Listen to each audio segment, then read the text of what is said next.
All right, so when did the Jews leave Egypt? Well, they left halfway through the month of Nisan, which is the month that we're in, the month of Nisan, as previously stated. But the issue over here is that the Jews actually left 2 weeks earlier. And what I mean by that is that even though they were physically slaves and they were carrying bricks and building their pyramids for Parai, the Jews left slavery in most of the sense of the word 2 weeks earlier, which this is the reason that in Judaism we call the month of Nisan the month of redemption. And we didn't start calling it after we left Egypt, the month of redemption. We started calling it before. And even as the Jews were slaves in Egypt, we called the month of Nisan the month of redemption.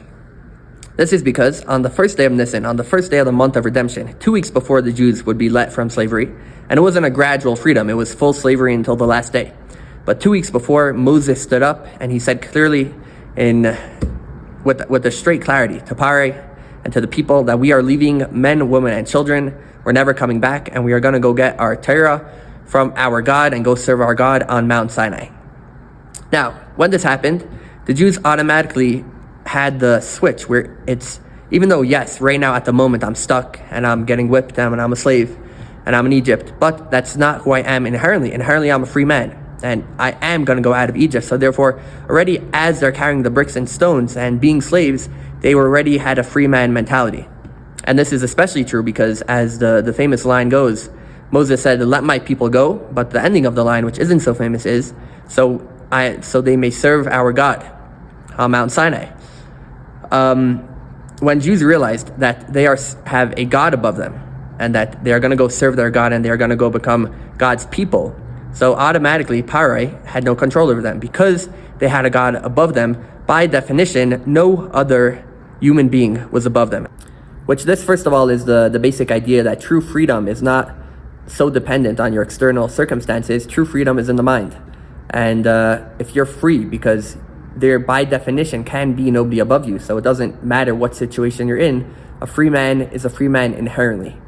And more than this, and vice versa, is that if you're the only true slavery that could be is somebody that cannot control himself, somebody that's a slave for himself, somebody that can't think about anyone but himself, because that's the only true slavery where you're actually stuck in your own mind.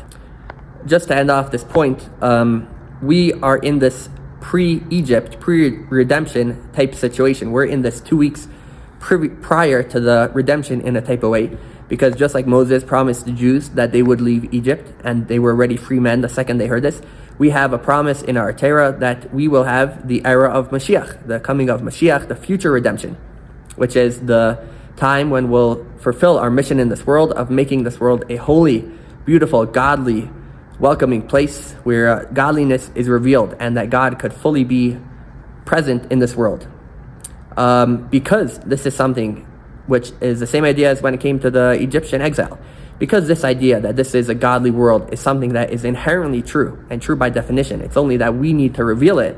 So we could already start living in a certain type of way, a godly Mashiach type of life, which is a life where we realize that every single thing in this world and the physical itself is an extension of godliness, and that God is the only true entity in this world, and that the world and God are really, and godliness is really one.